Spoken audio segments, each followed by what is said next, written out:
টি-20 বিশ্বকাপ 2024 এবারে আয়োজন হচ্ছে যুক্তরাষ্ট্র এবং ওয়েস্ট ইন্ডিজে। আজকে বাংলাদেশ টিমের প্রথম ম্যাচ ছিল সকাল 6:30টায়।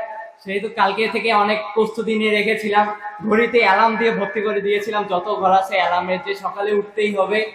তো সকাল 6:30টায় উঠে যখন টস দেখলাম তখন বাংলাদেশ জিতে ফিল্ডিং এর সিদ্ধান্ত নিয়েছে এবং প্রথম ওভারেই তারা 7 রান খরচ করেছে এবং তারপর 100 রানের তারা 2 উইকেট। তখন মনে হয়েছিল যে আমেরিকার যে পিচ সেখানে হয়তো এই রান চেস করা সম্ভব হবে না, কিন্তু বাংলাদেশ যেভাবে ডমিনেট করেছে, পরের 7 রানের মধ্যে 3 উইকেট এবং পরের 10 রানের মধ্যে যেভাবে 2 উইকেট ফেলাই দিয়ে 117তে 7 রান করেছে, তখন এই ভিতরে একটা আশা জাগ্রত হয়েছে যে না, সম্ভব, বাংলাদেশও আজকে জিতবে। তারপর যখন টার্গেট দিল 124 রান, 124 রান, তারপর দেখিনি, স্কুলের সময় হয়ে গেছিল।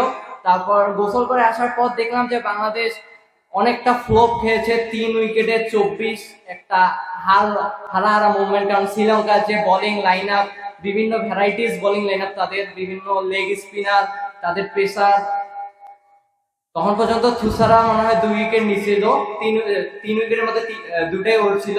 এবং পরে আস্তে আস্তে লিটন দাস এবং তৌহিদ হৃদয় যেভাবে ডমিনেট করে আগায় নিয়ে গেছে, বিশেষ করে তৌহিদ হৃদয় যে আন্ডার-19 আমাদের ওয়ার্ল্ড কাপ জয়ী একজন প্লেয়ার, সে যেভাবে ইমার্জিং প্লেয়ার হিসেবে উঠে এসে এত ভালো খেলছে, সেটা আমাদের আসলে গর্বের বিষয় এবং সে বাংলাদেশকে আরো সামনের দিকে এগিয়ে নিয়ে যাবে এই প্রত্যাশা রাখি।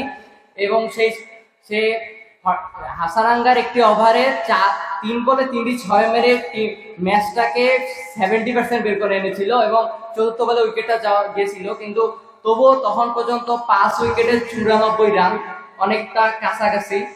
তারপরও দেখিনি, তারপর চলে এসেছি এবং এখন এসে শুনলাম বাংলাদেশ 2 উইকেটে জিতেছে। আশা করি বাংলাদেশ টপ 8 খেলে সেমিফাইনালে জয়লাভ করে ফাইনালে গিয়ে শিরোপা উঁচিয়ে ধরবে, বাংলাদেশের নাম উজ্জ্বল করবে, এই আশাবাদ ব্যক্ত রেখে আমি আমার বক্তব্য এখানে সম্পন্ন করেছি।